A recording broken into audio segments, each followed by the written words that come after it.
Gobierno de México.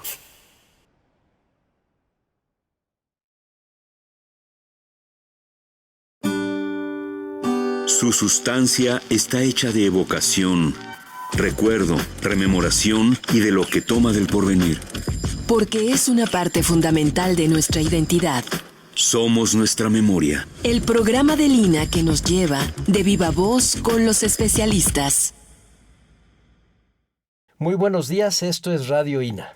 La Secretaría de Cultura y el Instituto Nacional de Antropología e Historia los invitan a acompañarnos en la emisión de la serie Somos Nuestra Memoria. Yo soy Salvador Rueda y en esta ocasión contamos con la presencia del doctor José Luis Valencia, profesor de la Escuela Nacional de Antropología e Historia y del Instituto de Investigación de Comunicación y Cultura. Me es grato dirigirme a ti, doctor. Gracias. Y vamos a hablar de un tema que en realidad flota y nos envuelve, cuando menos al pensamiento occidental del siglo XX y quizá también del XXI, que es la herencia de Sigmund Freud. Y estamos usando un poco el pretexto que el 23 de septiembre próximo se cumplen 80 años de su muerte.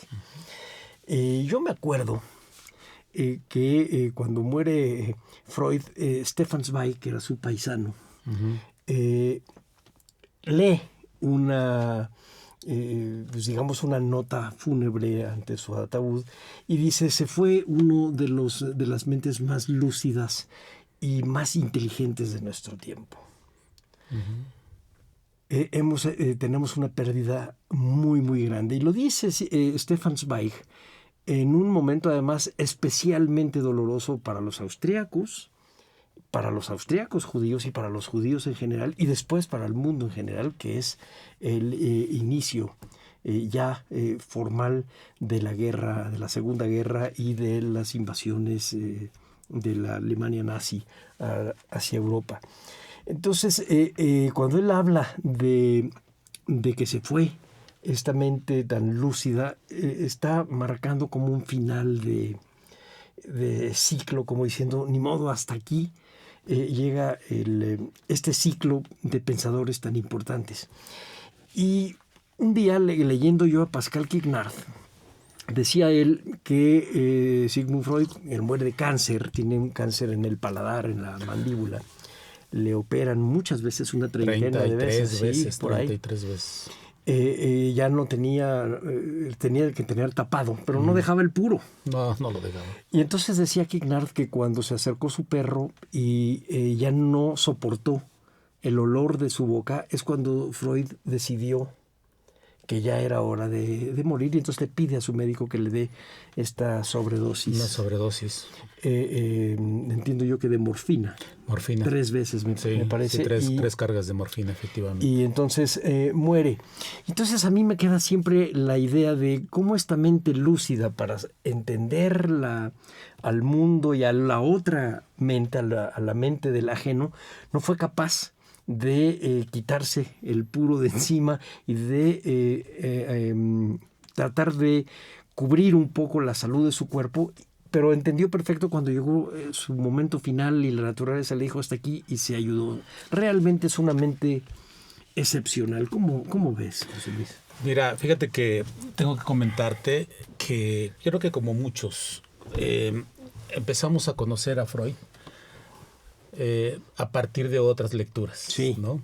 Yo inicialmente en los años 80 estudié psicología en la UNAM, y como parte de la formación pues había esta cuestión psicoanalítica, pero obviamente nos daban lecturas que hablaban sobre Freud, ¿no?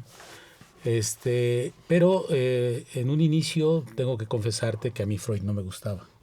Entonces sí me gustaban, por ejemplo, a mí en aquel entonces mi máximo era Erich Fromm, ya había leído el miedo a la libertad, el Zen y psicoanálisis, o sea, había leído varios de Fromm. De Fromm.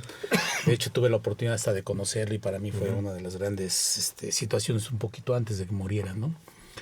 Bueno, la cuestión es de que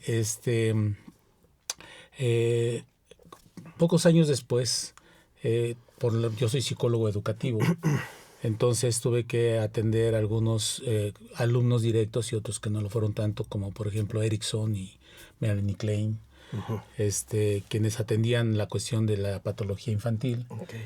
Y después, entre que conocí también a Jung, la parte mística, y otros alumnos directos, etcétera, me percaté que Fromm fue una fuente.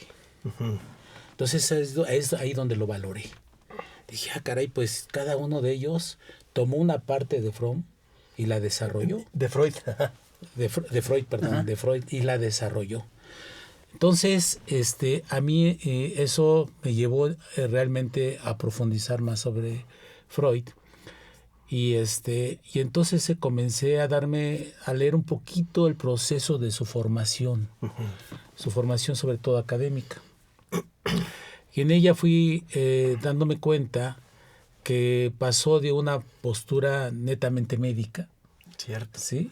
O sea, él comienza con la cuestión médica.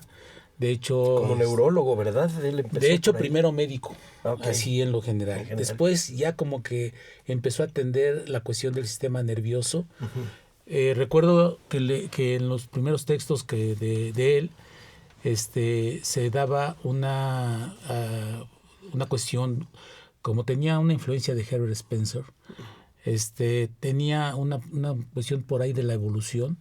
Y entonces empezó a trabajar con las reacciones del sistema nervioso, por ejemplo, de los cangrejos y algunos otros animales. Okay. Y con ello él empieza a tratar de entender el funcionamiento psíquico. Estamos hablando de más o menos como 1870 y más bien 1880, por ahí así, 80, ¿no? Sí. 100 años antes de que estudiaras tú. Sí, 100 años, exactamente. Todo fueron 100 años antes. Entonces, obviamente es un contexto donde todo se empieza a proyectar de una evolución científica, sobre todo impulsada por el positivismo, ¿no? De Comte, que establece cierta rigidez para que una ciencia adquiriera nivel de la categoría, el estatus de ciencia como tal, ¿no? Entonces, la que más sufrió fue la psicología, porque la psicología, pues la ciencia que estudia el alma, y el alma, pues, ¿dónde lo ubicamos? Cuando ¿cómo la mides? Sí. Todo era tangible, observable, sí, experimentable, etcétera, todo lo que exigía el positivismo de Comte. Entonces, me parece que por un lado había vertientes muy concretas. En primer lugar, esta línea de evolutiva, así unilineal, que en ese momento se estaba planteando, y que Freud en un principio la retoma como tal. O sea, todos tenemos que llegar a este nivel de evolución, ¿no? Por otro lado, la búsqueda de encontrar la ciencia de la psicología, entonces la parte que lo lleva a la cuestión neurológica, uh-huh, ¿sí? Y en ese sentido, pues él empieza a trabajar de la cuestión de la función cerebral. Incluso él tiene un trabajo sobre dos tipos de neuronas. En ese momento él les llamaba alfa y gamma. Me parece que le llamaba gamma al otro. Que ya posteriormente pues se empiezan a encontrar que son las neuronas receptoras y las eferentes, e incluso ya después se encuentran otras que son las propositivas, y etcétera. ¿No? Ya en ese sentido pues la neurología ha avanzado así enormemente. Pero él ya empieza a distinguir esa cuestión, es decir, son trabajos que no se le han como reconocido. Y hay una razón. La razón es que él también empieza a trabajar con el uso de la cocaína. Sí. Entonces, por ahí algunos hablan de que él era adicto a la cocaína. Uh-huh. Y nomás que tuvo una situación crítica cuando un amigo de él que era adicto a la morfina lo trató él le aplicó una terapia a través de la cocaína para irle reduciendo la adicción y muere. Entonces eso no lo publica, eso es señalado en él. Pero lo que quiero decir con todo esto es que la forma en que él se va desarrollando es una forma obsesiva. Uh-huh. Y entonces él en su marca, yo lo veo así, personalmente yo lo veo así, que la manera en que él trata de abordar posteriormente todo este contexto de patologías que él inicia primero con la histeria, después se desplaza a la psicosis, pero ve que hay un puente que no está resuelto entre esta parte de la normalidad y la psicosis, y entonces él plantea la cuestión de la neurosis, que es donde pues, más sobresale, e incluso lo va a proyectar en todos los ámbitos, individual y hasta social, ¿no? Y cultural, en toda esta cuestión. Bueno, pues la cuestión es de que durante todo ese trayecto hay cuestiones que él personalmente no resuelve, o sea, me refiero a su propia persona. Okay. Entonces, la cuestión de la sexualidad, la cuestión de la neurosis obsesiva y todas esas cuestiones las tiene él. De hecho, por ahí incluso es una cuestión que hasta actualmente los mismos psicoterapeutas lo comentan, que se meten con sus pacientes, ¿no? Sí.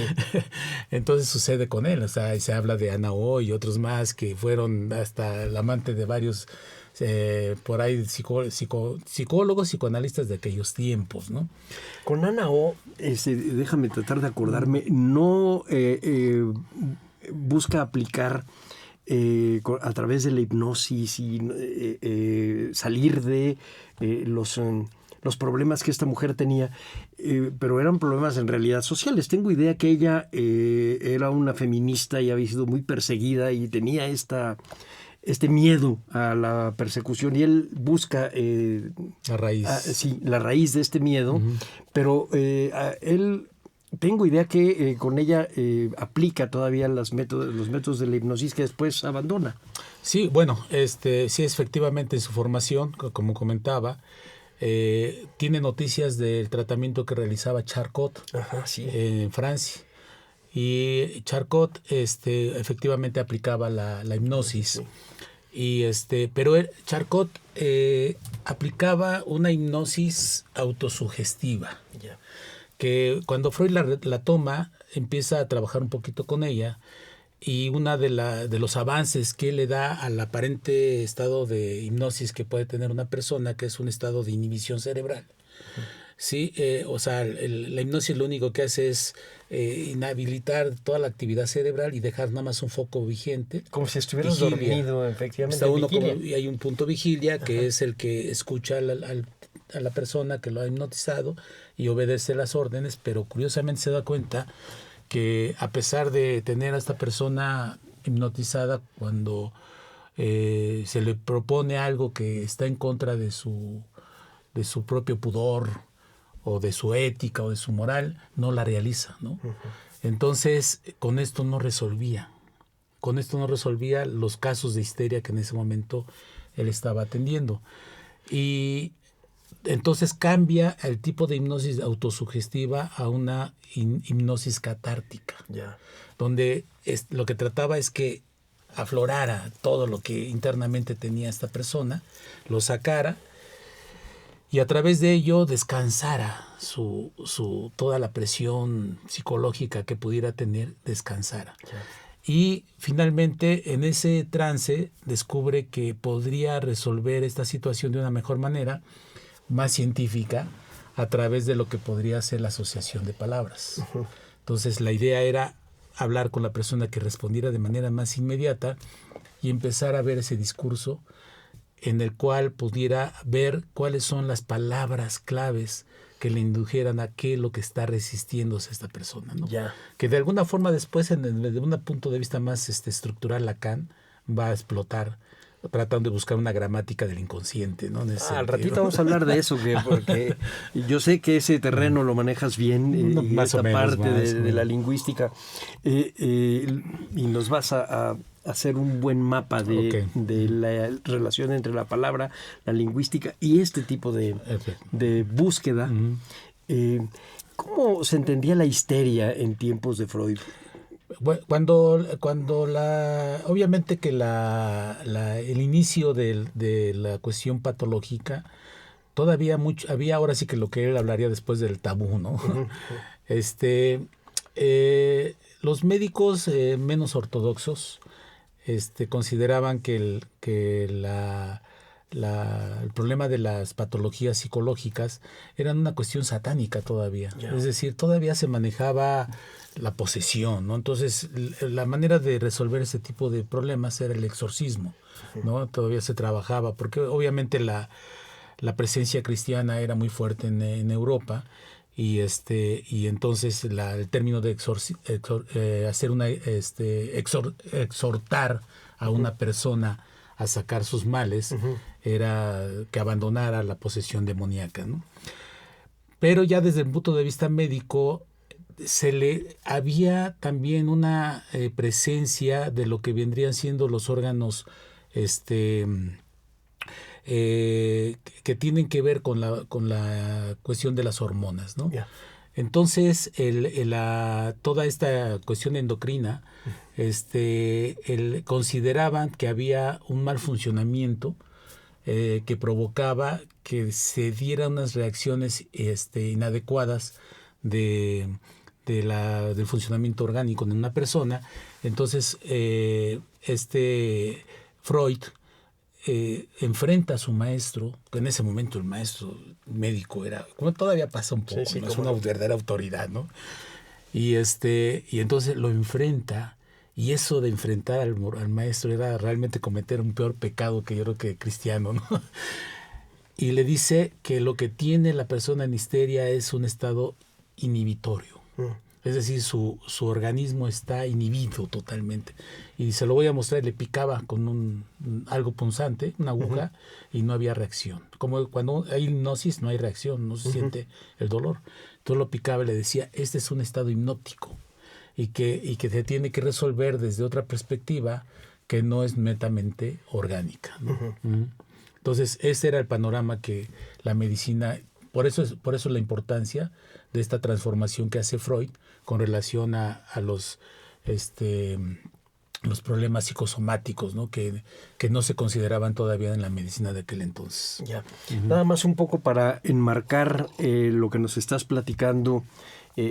Históricamente estamos hablando de los primeros años del Imperio Austrohúngaro. El Imperio Austrohúngaro se funda en 1867 y esto está sucediendo hacia quizás mediados, finales de los 80, principios de los 90.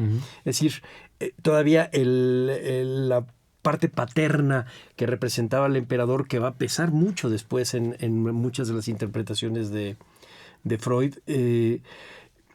El Imperio Austrohúngaro está en plena expansión y culturalmente Viena se convierte en una capital imprescindible para la música, para los estudios de la medicina y de las maneras de tratar las histerias y los problemas mentales. Bueno, no entenderíamos a Thomas Mann y a todos estos si no manejamos este mundo germánico tan preocupado por el orden, la jerarquía y los problemas mentales. ¿Cómo pasa Freud al estudio de los sueños? Porque es más o menos en esta época. ¿Cómo llega? Exactamente por la misma razón que había comentado de cuando empieza a trabajar con los procesos neuronales, o sea, lo que viene siendo los procesos sinápticos. Recordemos que todavía en ese tiempo, si bien ya Descartes había hablado de una transmisión eléctrica, que él era el primero que comenta que hay una transmisión eléctrica que comunica el cuerpo, no lo tenía muy bien definido en términos de la sinapsis. Posteriormente William James en Norteamérica ya también empieza a hacer unos trabajos con esta cuestión de la comunicación neuronal, pero todavía era muy en pañales todo este aspecto. Entonces él, buscando encontrar el funcionamiento cerebral, piensa que toda la etiología del inconsciente, porque ese es un término que va a ser también una ruptura, porque si hablamos del positivismo, el positivismo niega todo aquello que no es tangible. Y el pensamiento es anulado, el lenguaje es observado, por lo tanto el lenguaje sí se acepta como parte para ser parte de la metodología de la científica, sí. Por eso el conductismo ya cambia el término de psicología, se llama behaviorismo, ¿no? Estudio de la conducta humana, ¿no? Lo observable. Entonces el lenguaje sí, pero el pensamiento no. Mucho menos la inconsciencia. Claro. La inconsciencia queda algo así como, ¿qué es eso, no? Como que cuando además la idea esta de alcanzar el máximo nivel de desarrollo que Hegel decía es el hombre blanco, el urbano, el europeo, que todavía muchos lo piensan, ¿eh? Todavía. Creo que sí. Todavía muchos no lo pensemos piensan. mucho. Entonces, ¿cómo se llama? Freud, al plantear el inconsciente y que nos movemos por el inconsciente, pues rompe esquemas, ¿no? Y es enfrentado mucho por ello. Entonces dice que para poder llegar al inconsciente y entender los procesos neuronales con relación a la etiología de la neurosis, solamente se puede hacer a través del inconsciente y el único camino son los sueños. Sí. Entonces, a través del análisis de los sueños es como él podrá identificar desde una perspectiva metafórica. Me parece que a veces hablamos más de lo simbólico, pero no, me parece que es más metafórico. Es decir, una palabra aislada no nos dice mucho, ¿no? Sino que es más bien la palabra en un enunciado, el que nos va a permitir entender el contenido de esa palabra, y es lo que él trata de abordar, ¿no? Aunque todavía la lingüística en ese momento tampoco estaba muy desarrollada, sí. Todavía era un aspecto de la retórica y esas ciencias, ¿no? O sea, la estructura como de la lingüística no se había planteado. Entonces la cuestión es de que en los sueños trata de identificar las palabras claves, como hacía la asociación de palabras, las palabras claves, para poder profundizar sobre a los contenidos del inconsciente. Uh-huh. Y a través de ello busca Freud pues identificar el origen del problema del paciente. Del paciente. Uh-huh. Que después va dándose cuenta que podría categorizar, uh-huh. ¿no? Un ejemplo muy sencillo, a mí me sucedió, yo fui el psicólogo en una clínica del Seguro Social, la clínica 160, que está ahí por Avenida Tláhuac, y en esta clínica pues me dieron de momento un trabajo de salud mental, ¿no? ¿Ya? Y dije, bueno, pues lo tomo, uno trabaja, pues hay que... ¿Sí? No era psicólogo clínico, era psicólogo educativo. Entonces lo que busqué fue encontrar cuáles eran los principales problemas que tenía la población de ese lugar. Y no me fui a lo clínico, me fui a aspectos muy sociales. Uh-huh. Entonces era problemas de los padres con los hijos, problemas de la adolescencia, problemas de pareja y lo más difícil de todo, problemas existenciales, ¿no? Uh-huh. Entonces lo que hice fue generar una serie de pláticas en donde integraba toda la familia, uh-huh. y abordar las temáticas en ese sentido, y me fue muy funcional. Uh-huh. Entonces yo supongo que de igual manera Freud en su momento fue identificando los orígenes de las neurosis, ¿no? Uh-huh. ¿Cuál es la diferencia entre neurosis y psicosis? El que si yo estoy neurótico, estoy consciente de que soy neurótico, y el psicótico ya no. Uh-huh. Porque las neurosis son las mismas, o sea, neurosis obsesiva, psicosis obsesiva, neurosis de ansiedad, psicosis de ansiedad, es decir... Depresiones y... Okay. Entonces la diferencia, el límite es donde estoy consciente de que tengo un problema y donde ya no estoy consciente de que tengo ese problema.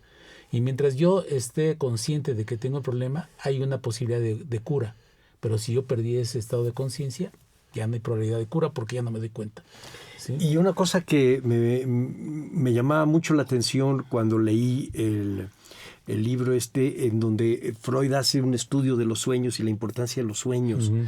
Es que en realidad la cura, por decirlo de alguna manera, estaba en ti mismo. Sí. El doctor, el que te estaba llevando, el que te estaba psicoanalizando, en realidad te guiaba para que tú fueras sacando las cosas, y después te iba platicando, tienes esto, y te iba ayudando, pero tú eres el que iba resolviendo los asuntos.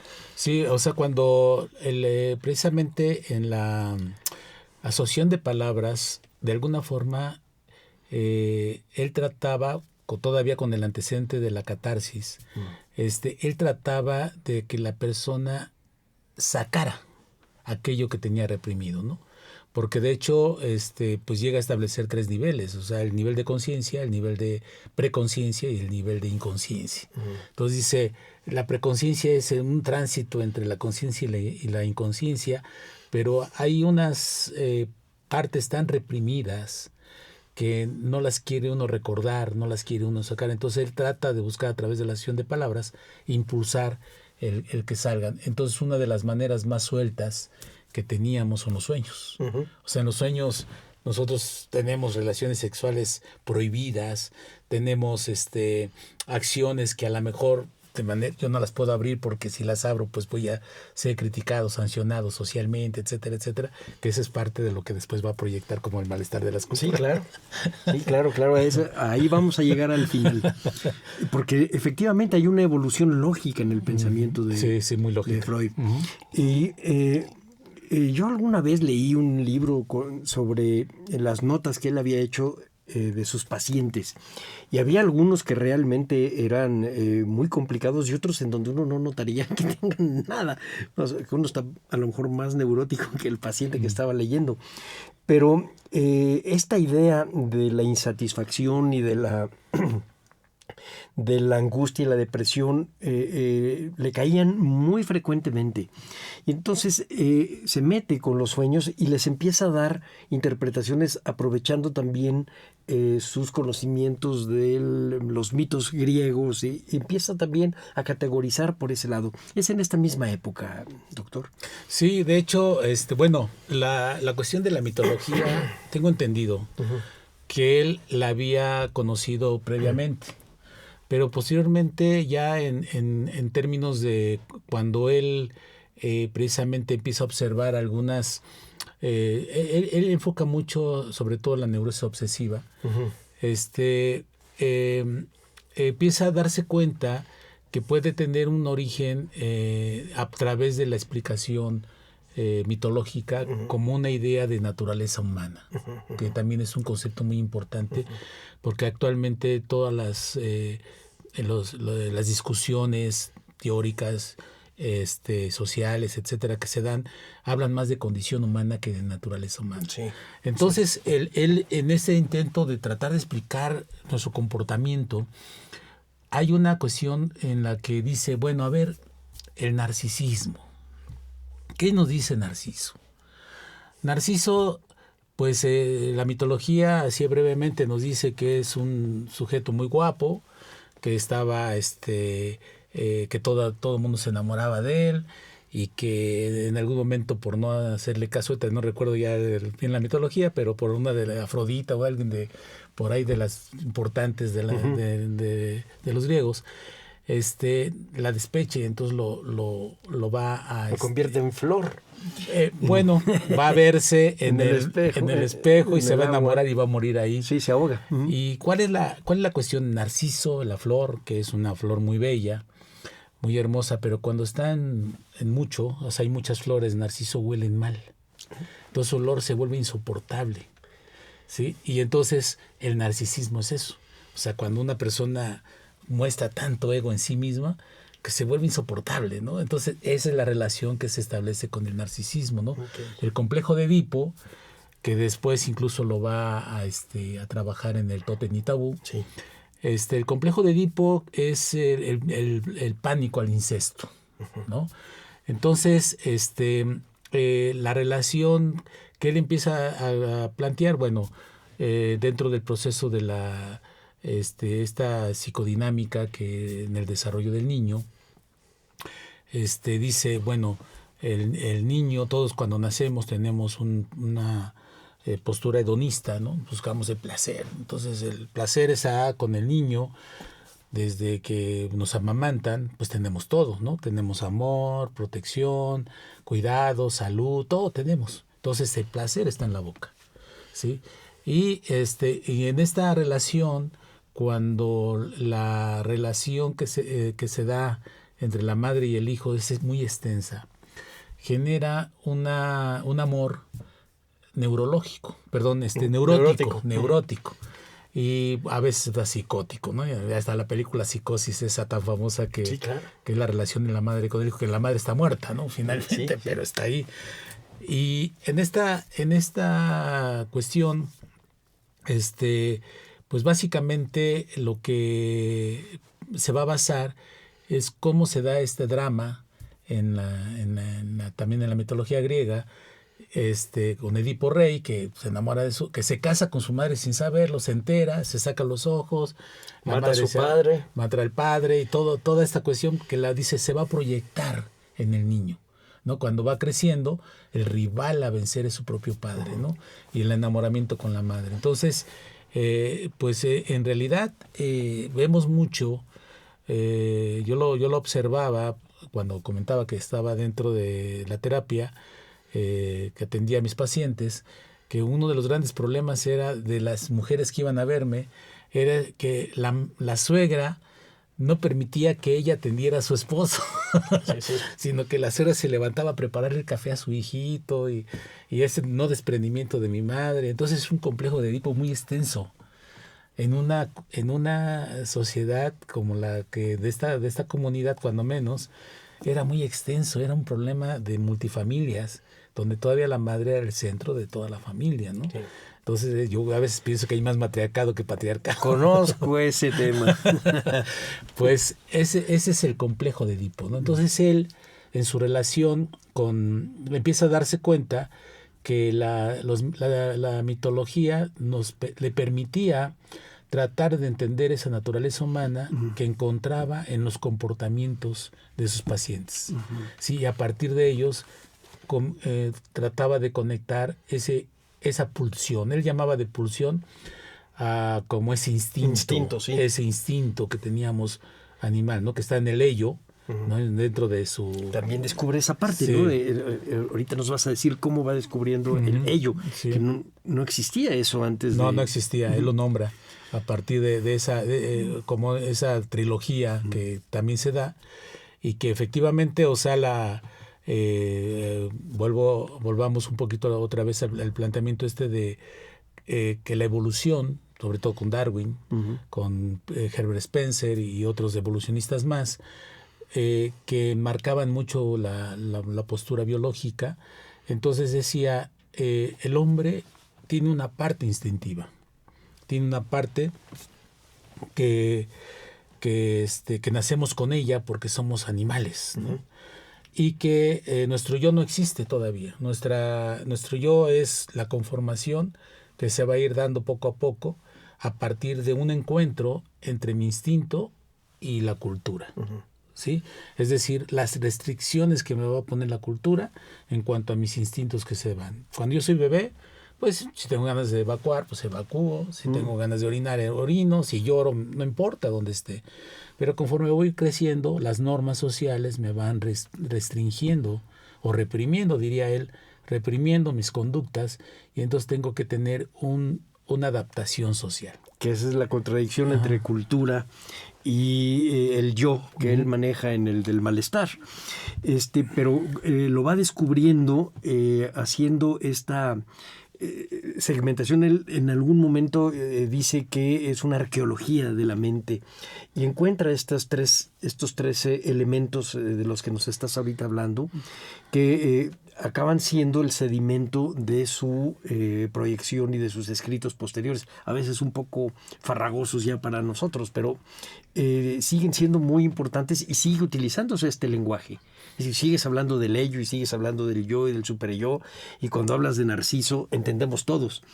Incluso él llega a usar el término de Narciso para algunos de sus pocos frases de índole política que yo le conozco, diciendo que el nacionalismo son estos pequeños narcisismos colectivos, sí señor. Y recuerdo entonces una vez que Luis Barjau nos decía, antropólogo, nos decía que tres pensadores fundamentales del siglo XIX que influyeron en el XX, aunque a lo mejor serían quizá un poco más, pero decía son Marx, Nietzsche y Freud. Después él agregó que, y creo que con razón, a Darwin. Es decir, ellos conformaron todo un vocabulario y una manera de ver el mundo que seguimos utilizando. Y ahorita tú nos estás llevando un poco a la semilla de cómo nace esta idea de ver por dentro a la cabeza de la gente y cómo descubre el yo, el super yo, el inconsciente y el consciente, y a través de estudios con gente que tiene algún tipo de neurosis, es decir, con sus pacientes. Y luego escribe, que esa es la parte padre, o sea, se convierte además en un autor. Tú empezabas diciéndonos, a mí no me gustaba, pero lo empecé a leer. Es decir, no estamos hablando de no sé cuántos cientos de médicos que hubo en el siglo XIX y no dejaron más que notas, sino estamos hablando de un autor que acaba influyendo en nuestra manera de ver las cosas. Sí, la producción de Freud es impresionante, ¿no? De hecho, yo creo que su máxima obra, la interpretación de los sueños, pues hoy es un libro muy denso y muy extenso, ¿no? Entonces, pienso que sí es su máxima obra, aunque yo en lo personal hay otros que me han agradado más, ¿no? Pero dejó registrado todo este proceso en donde, pues bueno, obviamente las obras completas de Freud nos lo muestran, ¿no? O sea, todos ¿cuántos tomos son? Me parece que son 12, si no me equivoco, son 12 tomos, algo así. Pues la cuestión es de que, de hecho, pues no solamente él, sino la obra de Jung, la obra de Fromm y Adler y varios autores son muy extensos. Entonces, la producción que nos deja Freud, efectivamente nos muestra lo que comentaba. Era un hombre obsesivo, pero lo que importaba era, bueno, al menos a mi juicio, es que las neurosis normalmente siempre se les ha estigmatizado como destructivas.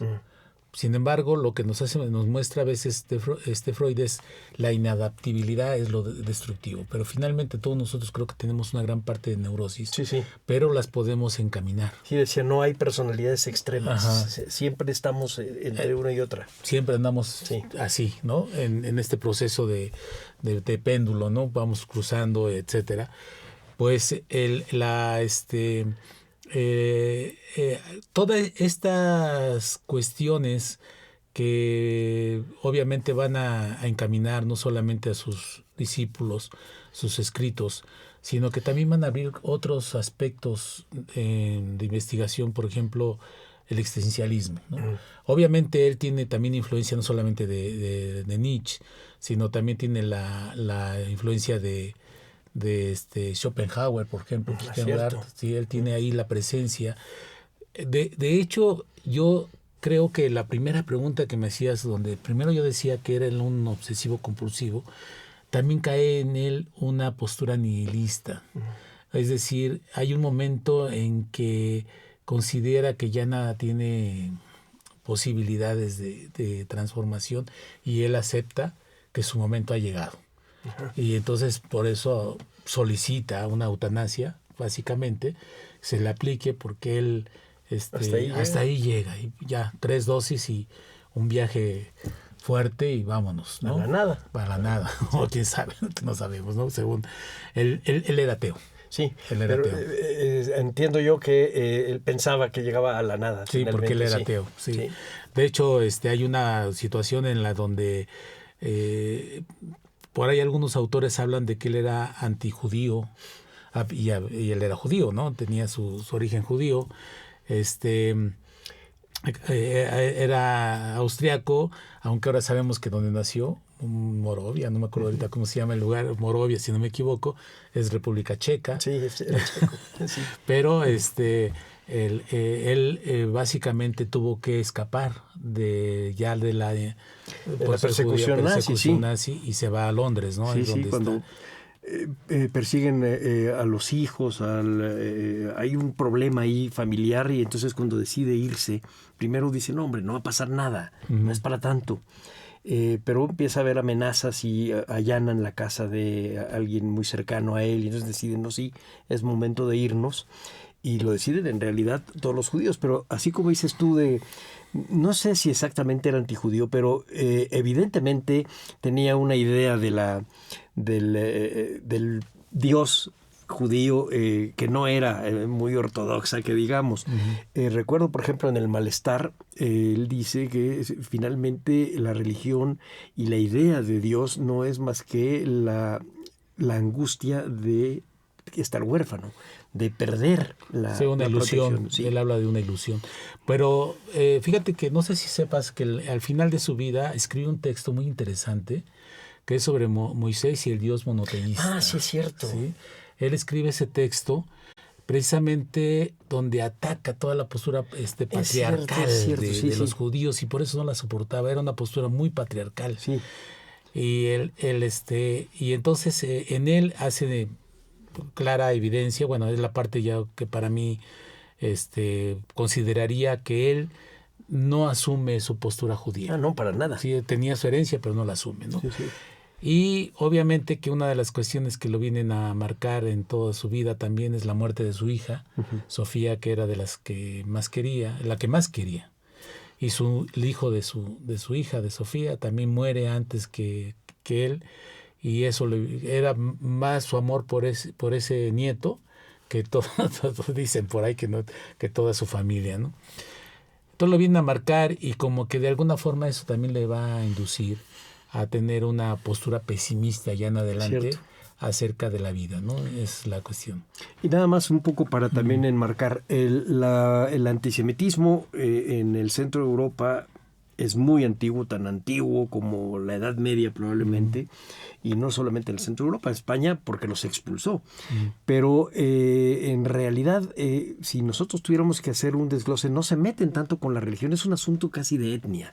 Se trata de una limpieza étnica, y entonces, aunque él no fuera un practicante judío, étnicamente era un judío, por eso, y lo mismo que Zweig, y por eso los persiguen.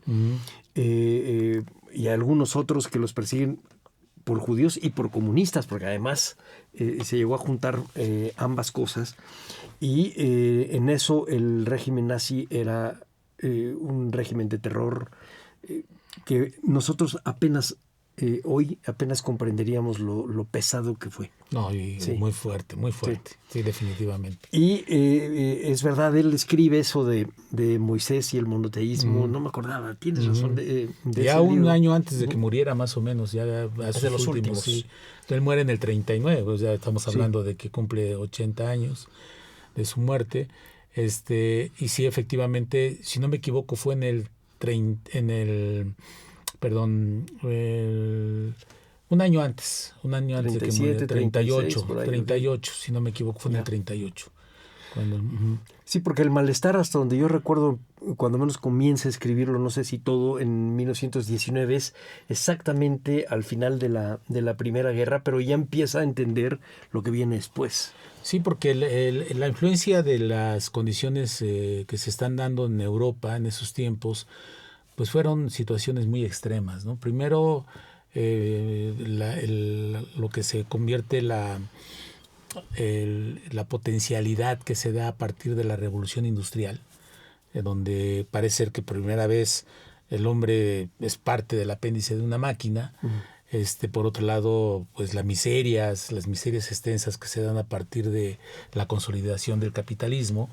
Y por otro lado, la Primera Guerra Mundial, la repartición de las colonias, y finalmente lo que ya no le tocó, pero le tocó los inicios de la Segunda Guerra Mundial, ¿no? Cierto. Entonces, toda esta cuestión de cuestionarse sobre la existencia humana es precisamente donde se va a conectar tanto con el existencialismo por un lado, y por otro lado, como comentas, con Wilhelm Reich, que fue uno de sus alumnos, se va a conectar hasta con el marxismo, ¿no? Entonces, sí. hay una cuestión que le da un cauce distinto a lo que inicialmente pretendía el mismo Freud, pero que lo va induciendo a preguntarse, bueno, ¿quiénes somos, ¿no? ¿Qué estamos haciendo aquí?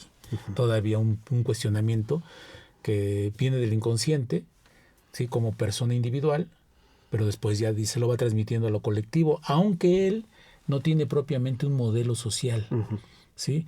De hecho, a veces se habla de que cómo influenció el psicoanálisis a la antropología. Yo a veces lo invertiría. Okay. Cómo la antropología influenció al psicoanálisis y cómo el psicoanálisis volvió a alimentar a la antropología. O sea, Freud empezó a acercarse a los antropólogos Sí, cómo no. de aquel entonces, ¿no? Sí, cómo no. Vamos a hacer un paréntesis, doctor, para recordarle a nuestro auditorio que el tema de esta mañana es Sigmund Freud y la antropología, con el conque que nos acabas de decir, que puede ser al revés, la antropología y Sigmund Freud, a 80 años de la muerte de Sigmund Freud, y para esto contamos con la presencia del doctor José Luis Valencia. Vamos a regresarnos un poquitito a algo que tú dijiste hace un rato y me quedé con la pregunta, la diferencia que hay entre naturaleza humana y condición humana, que a lo mejor nos da un paso, un puente hacia hablar de la antropología y Freud. Fíjate que ese es un tema, me parece muy, muy, muy importante, pero que poca atención se le ha dado en la actualidad. De hecho, yo pensaba que podrían ser sinónimos. Fíjate, hasta ahorita que me estás diciendo que son dos cosas distintas, se me... Sí, de veras. Es decir, por ejemplo, vamos a poner en un momento de discusión la situación de toda esta lucha feminista que ha presentado y que todo lo plantea en terrenos de las condiciones en que la mujer se encuentra, y creo que tienen toda la razón en ese sentido. Pero cuando de repente se desbordan y todo lo quieren plantear en términos sociales, se van a la condición. O sea, ¿cuál es la condición en la que mujer se ha envuelto, se ha estado, y se olvida de su propia esencia? O sea, la parte de su naturaleza, okay, ¿no? Y entonces esta cuestión, incluso el mismo Freud la promueve, fíjate. La promueve porque definitivamente Freud habla del hombre y se olvida de la mujer. Entonces habla del complejo de Edipo, y ya después, como una cuestión así un tanto, pues me veo forzado por la mujer, voy a hablar del complejo de Electra. Vamos a hablar del complejo de Electra, que es el enamoramiento de la mujer ante el padre. Pero ¿cuál es la situación de esta? La envidia. O sea, a la mujer le aplica un concepto de la envidia. La envidia de que se siente macho castrado. O sea, es un término, me parece, no muy afortunado, que Freud en ese momento maneja, pero yo sí insistiría mucho en su contexto.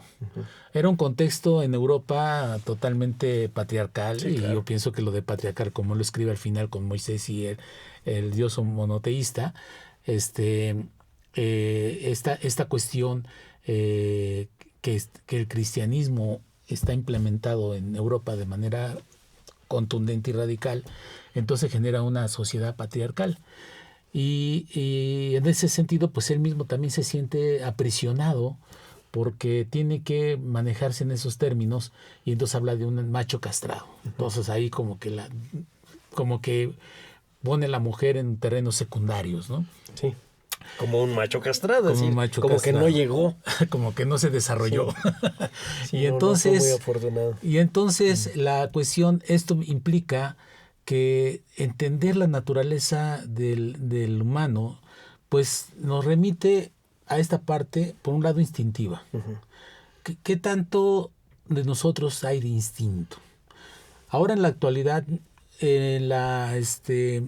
los neurocientíficos pues establecen el cerebro triúnico. Inicialmente plantean el cerebro triúnico. Entonces, en la evolución hay un proceso evolutivo donde nosotros tenemos un cerebro reptiliano. El cerebro reptiliano se establece que es donde precisamente se conecta con la parte emotiva, la emocional, la instintiva, la de sobrevivencia, que viene de los reptiles. Que es la más elemental, digamos. La más básica, punto. Después viene el cerebro mamífero, donde ya aparecen, donde ya se contempla la parte del tálamo, del hipotálamo, todo el sistema límbico, que por cierto va a ser también un término que Freud por ahí va a manejar. Y entonces ya no solamente son las emociones, sino son los sentimientos. ¿sí? Ya va a haber sentimientos. Que hay quien confunde todavía sentimientos y emociones, se ven de manera también Sí, claro, como idénticas, si fueran y no, sinónimos. hay dos, tienen origen diferente, los neurocientíficos lo dicen, tienen origen diferente. Después viene el neocórtex que ya aparece con los homínidos, ¿no? Que ya tienen esta parte donde hay cierto proceso simbólico, lógico, racional, etcétera. Empiezan a aparecer en los primeros humanos. En la humanidad pues es muy amplia, no solamente el Homo sapiens, hay otras humanidades. Y ahora, bueno, como por ejemplo Roger Batra, que nos habla del neocórtex, el exocerebro, donde dice, eso ya, nuestra conciencia no está en el cerebro como hasta ahorita lo hemos implementado, sino que está en el contexto alrededor, cultural. sí, es en la cultura. Está Sí. fuera de nosotros también, ¿no? Sí. Bueno, entonces, este proceso, sí ya correspondería propiamente al ser humano. Todo este proceso, entonces hay un avance biológico. Algunos otros, por ejemplo, dentro de las discusiones, uno de los grandes misterios, hay 4 grandes misterios todavía en la ciencia: el origen del universo, el origen de la vida, la conciencia y la muerte. Son los grandes misterios, ¿no? Entonces, entre estas discusiones que los mismos científicos en la actualidad mantienen, porque no sé si sepas que ahorita incluso está regresando otra vez la teoría de la creación, está regresando en un aspecto muy interesante. La cuestión de la relación de la conciencia, hay quienes la niegan, la siguen negando, no existe la conciencia. La conciencia es como el flogisto, que es un término que cuando llegó el oxígeno se demostró que esto sale sobrando. Y la conciencia tendrá que ser sustituida por otro concepto, que no hay todavía no plantean cuál, ¿no? Pero bueno. Pero por otro lado está la conciencia universal.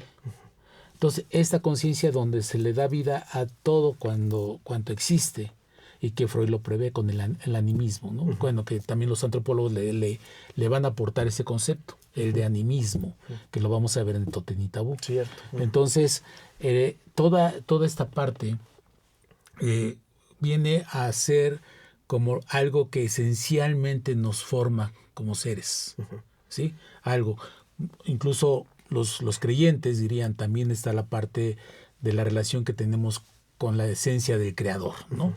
Entonces tendríamos toda esa parte. Ya la manera en que nosotros vivimos es la condición.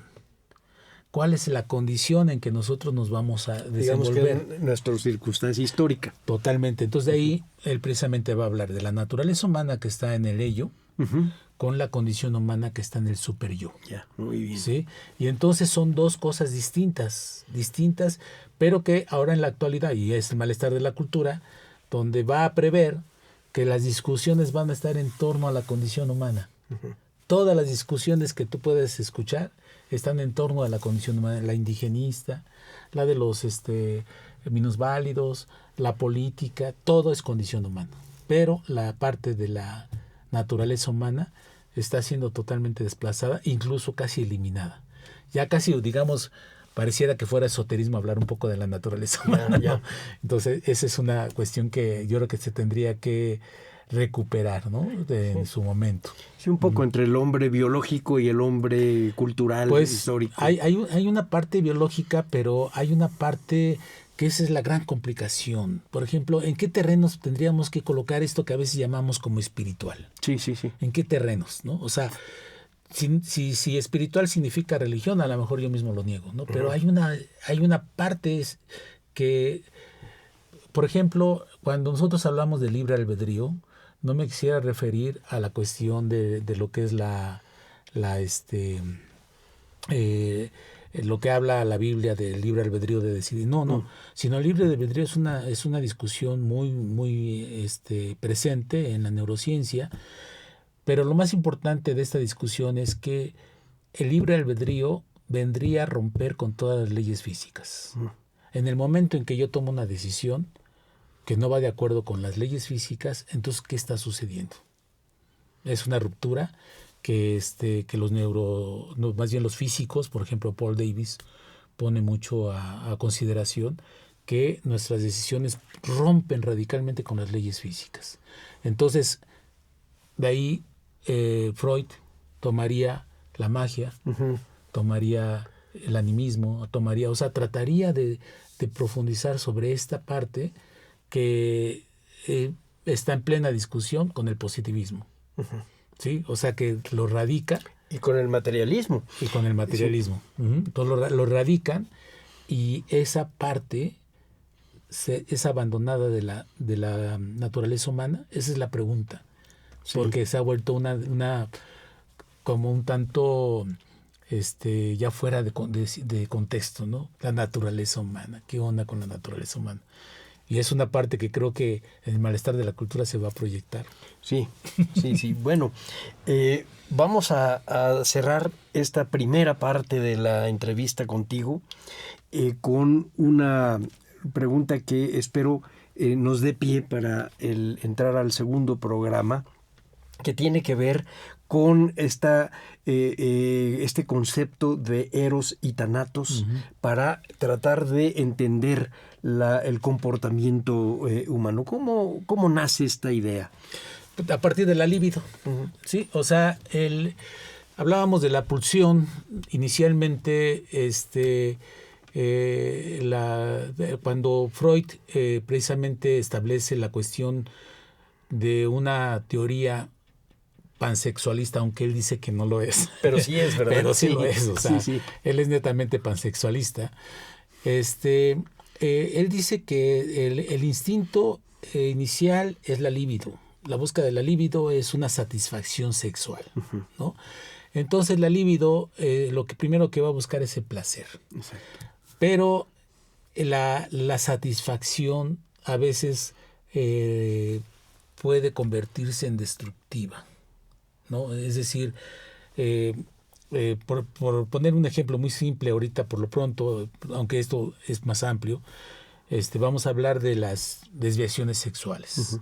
Entonces, hay el sadismo, por ejemplo, sería una postura en donde la satisfacción se da a través de pues martirizar a la otra persona, ¿no? De alguna forma sentir el dolor de la otra persona es crear mi satisfacción personal. Entonces, él dice, estas dos fuerzas, cuando la fuerza es creativa, constructiva, entonces va a ser Eros, el amor, básicamente el amor, ¿no? Y cuando es destructiva, pues es Thanatos, que va a ser como la muerte, esta destrucción. Antes que la muerte, llegar a la muerte, pero en términos de destrucción, ¿no? Dos fuerzas que van a estar siempre, pero peleando en nosotros, ¿eh? O sea, no es porque yo tenga Eros nada más y nada de Thanatos, sino para él ambos tenemos estas dos energías que a veces aflora una y a veces aflora la otra. Sí, claro, ahí dependiendo cuál de las dos es el tipo de neurosis también que él te puede... o a lo mejor la misma neurosis, nada más que cómo la voy a proyectar. Exactamente, sí. Cómo la voy a proyectar. Entonces ahí es como él... Este término de líbido también va a ser una cuestión muy importante, que como comentaba, va a ser según él, sería la fuente del sistema límbico, en lo que sería ahorita actualmente en la neurociencia actual, nos plantea el sistema límbico como parte de esta cuestión sexual, y que la libido ahí es donde se proyectaría, según Freud, es como lo manejaría, ¿no? Pues vamos a terminar esta primera entrevista contigo, doctor Valencia. A nombre de Radio INA, damos por terminada esta primera emisión, que fue posible gracias a la generosa participación del doctor José Luis Valencia. Gracias a nuestros escuchas por su atención. Les sugerimos consultar más de nuestra producción a través de www.radio.ina.gov.mx. Les sugerimos también estar atentos a la segunda parte, porque con esto vamos a redondear estos programas en conmemoración a los 80 años de la muerte de Sigmund Freud. En la realización, la Dirección de Medios de Comunicación a través de la Subdirección de Radio INA con Gabriela Marentes al frente. En la producción, Evanibaldo Morales. En los controles técnicos y edición, Rubén Martínez. En el apoyo, Marta Hernández, Paula Bedoy y Jerónimo Cuevas. Yo soy Salvador Rueda. Hasta la próxima. Las opiniones y comentarios aquí expresados son de entera responsabilidad de quienes proporcionan la información y no representan necesariamente las opiniones de Radio INA ni comprometen el pensamiento editorial del Instituto Nacional de Antropología e Historia.